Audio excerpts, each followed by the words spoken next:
Alright, so let's do a full map rolling session just to make sure we're all on the same page with this. We assemble our materials first. We're going to need some cartographer's chisels. We're going to need perhaps some chaos, but some alks, some vowels, and that's pretty much it. So, well, no, sorry, one more thing. You need your maps, and preferably they're all identified. And it looks like that's the case. You can also at a glance see if they're identified because they will have a red outline, kind of symbolizing the like unused item icon, if you know what I'm talking about. Maybe I can show a quick demonstration of like an item that's unusable. Right, okay, there. Like it'll have this. This background will be a map that is unidentified. So quick little pro tip there for you. Then we type norm, and so these are all of our normal maps. They're all good to go. Let's check out these maps. These are corrupted maps I've already rolled. We'll just leave them be because they're already exactly as we want them to be. And then these look to be rare maps. Now you might think, oh, rare, they're good to go. Just val them and go. No, we need to get some quality on those bad boys. So we're going to actually just scour them down. We will then type, well, we already have the normal filter ready. So next thing I guess we want to check is quality. It looks like some of these do have quality. If you want to be, I guess, a particular kind of way about this, what you could do is like, oh, 16% quality, that's good enough. I don't need to use a chisel on that to only, I won't get the maximum value out of my chisel. I'll miss a quality. Like, you can do this if you want. I personally just don't really care. Like, look, this I'm going to kind of, there might be a 19% out there. I don't care. 17%, I don't really care. I just smack them. And actually, what you could do is type 20, I think. And yeah, so...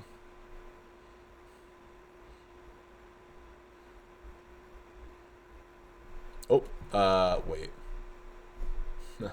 Okay, I gotta go buy more chisels. Embarrassed. Now that that's... Dude, I can't keep a straight face. Now that that's over with. So we've assembled some chisels that are alks or chaos. I don't really think we'll need any chaos.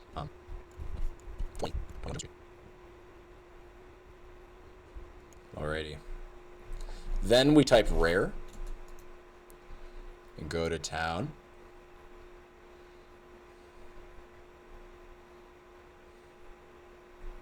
Okay, and now is where if you have Awakened PoE trade, and I suppose I should actually do a display capture because I'm not sure if you can see this. No, you cannot see this. So here.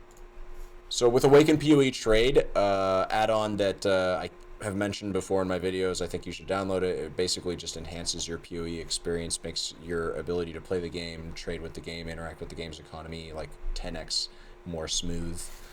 With Awakened PoE trade, you can hit the hotkeys by default set to shift and spacebar to open up your. It's like your. I guess this is like your scouter, if you'll call it that. This is your hub, if you will. There's a map rolling section over here. You can edit this to your likings by hitting edit. You can move it around on your screen. It should be a little grab somewhere. I'm not. Oh, I think I had it open. Yeah. There. What we're gonna go ahead and do is, by default, you won't have all of these options. So I guess we're going to configure it right now. You hit edit, you add any map modifier that scares your build up in here, add it, and then just click. So in my case, I'm actually totally fine rolling these maps Alk and go. My build's strong enough. I have a Mage Blood, for Christ's sake. My effective hit pool is like something in the 100,000s. I'm totally fine to run these maps Alk and go with incredibly juiced. I mean, I'm not running back to basics, but I am getting quite a lot of map effect modifiers, nodes on the Atlas. I'm totally fine even still to just run these Alk and go, but I highly encourage you to take this time to just very briefly look over, like, oh, hey, avoid poison really screws my build. I'm a poison-based build. It's all my damage. Or reflect fizz, you know, I'm a trickster. I'm scaling a lot of generic more multipliers through polymath. Frenzy charges and whatnot makes your shield charge actually do a respectable amount of damage. And running these maps that have like reflect fizz, it with all the map modifier nodes that I have, it amps it up from 18 to like 30%. And I have 9 endurance or 9 power charges, so my shield charge is very regularly critting. Where are we at?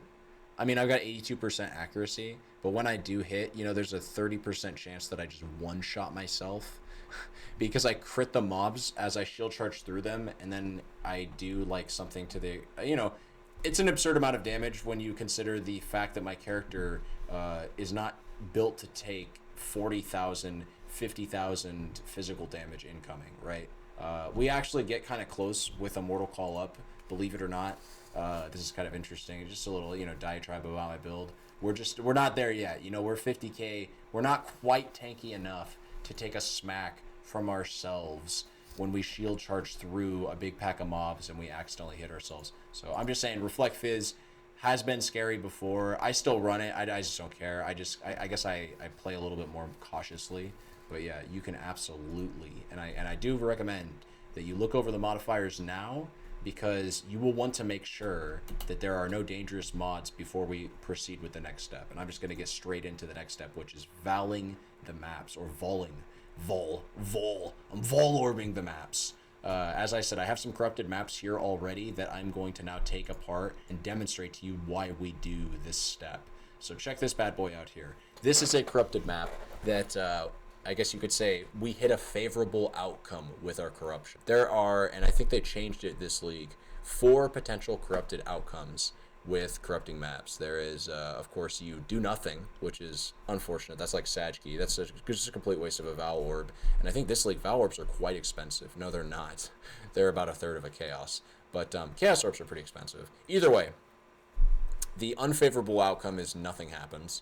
It used to be an unfavorable outcome of the two perceived as unfavorable outcomes is nothing happens, unfortunate, and then the map changes. If the map changes, then and when I say the map changes, I mean like straight up the base type changes. Like it goes from a Dunes map to a Cells map or a Crimson Temple map or something like that. The map changing is not typically seen as a favorable outcome. I'm trying to farm Dunes. That's my strategy. I'm doing a Dunes farming strategy. I don't want to farm not Dunes. So when corrupting things, you have to be aware of the bad outcomes. I'm just making you aware there are 2 negative outcomes, which is nothing happens, and then there's obviously the map changing, as I just talked to you about. Now the 2 positive outcomes are as follows. The first one is the main one that got changed this league. It used to be your map goes unidentified, and now, in case you didn't know this, I didn't know this. Running when I was a new player, for sure, I did not know this for a long time. Because how would you? This is not an intuitive thing. If you run unidentified maps, you got this is the up-to-date information. The map corruption, boss corruption, unique monsters drop corrupted items. Okay, interesting. So potentially 6 links, 20 fusings. Atlas passives have 15% increased effect on area. This is massive, like absolutely massive. If you were doing, say for instance, a back to basics map modifier effect strat, this 15% scales all of your passives that are scaling the map modifier effect. Map crafting options for this map have 0 cost. I already talked to you about this. You got quality applying to pack size instead of item quantity. Kind of interesting. Definitely a net positive in most cases. Areas affected by 5 to 15 additional random unallocated notable Atlas passives. This is a very interesting one. I have seen some nutty things happen in my maps as a result of this. Anything from pertaining to sometimes occasionally just running into 5 random map bosses appearing throughout my maps. I take it. I'm not entirely sure as to what would cause that to happen. I think it has something maybe to do with Torn Veil spawning these unique map bosses. I'm not sure. But yes, sometimes you will be running a map if you're doing the Alkengo strategy of Alco and I guess Val. You'll just randomly get maps that have pretty nutty effects. You have area has 1 to 5 additional random scarab effects. Same thing, nutty maps. Just sometimes there are some pretty nutty, especially since last patch, right? They added 7 new scarabs that could potentially shape up your map in pretty crazy ways. And then we've got a Val side area. Usually skip it. This is the one that I was talking about. Players' Val skills do not apply soul gain prevention. So you can see how nutty this can get if you have for instance, I have Val Power Siphon. I can kind of just infinite shotgun Val Power Siphons in a ritual, for instance, where there's a constant spawning of souls for me to shoot at. Area contains an additional guarded exquisite Val vessel. This is really dope. These are the same vessels, or I guess strong boxes if you want to call them that. They certainly behave in that way, that spawn in Val Temple maps, corrupted Val Temple maps. And they do tend to drop pretty dope stuff. So if I recall correctly, they scale with the quantity on your maps. That's what I feel like I've read that somewhere. I guess don't quote me on that. Can't verify it, but these things are pretty cool. And then of course we have these map corruption item quantity bonus. I think it says 75. This is the waiting for it to drop, but I think it says on this map right here it says 6 and I don't see a roll range. Oh, it is actually a roll range, so I take that back entirely, and it didn't say 6. I'm just completely wrong. 8 and there's a roll range from it, so I don't know actually the quantity bonus, but this is certainly good too. And then obviously you got the map mod effect, and this is actually looks to be different than this, and then pack size. So some pretty good corruption implicits that you can get, and then the last corruption implicit, or not corruption implicit, but the last corruptional effect that we want to achieve when corrupting maps is of course this bad boy, the holy grail of maps, the 8 modder. People talk about rare items having a maximum of 6 items or six affixes that can affect them. That's not true. Maps can have 8 affixes affecting them.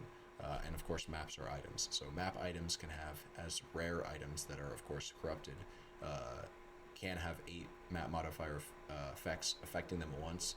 And as a result of that, as you can imagine, 8 map modifiers affecting a map at once, that can get pretty crazy. You can wind up with maps like these, which have minus max res and reduced aura effect. Pretty dangerous, especially when you consider the fact that I am scaling map modifier effect quite significantly, as I've talked about earlier in this video. The maps get pretty rippy, but it's totally fine. You build a character tanky, you don't die, and then you end up getting a crap ton of loot as a result of it. So yeah, we're just gonna get back to it.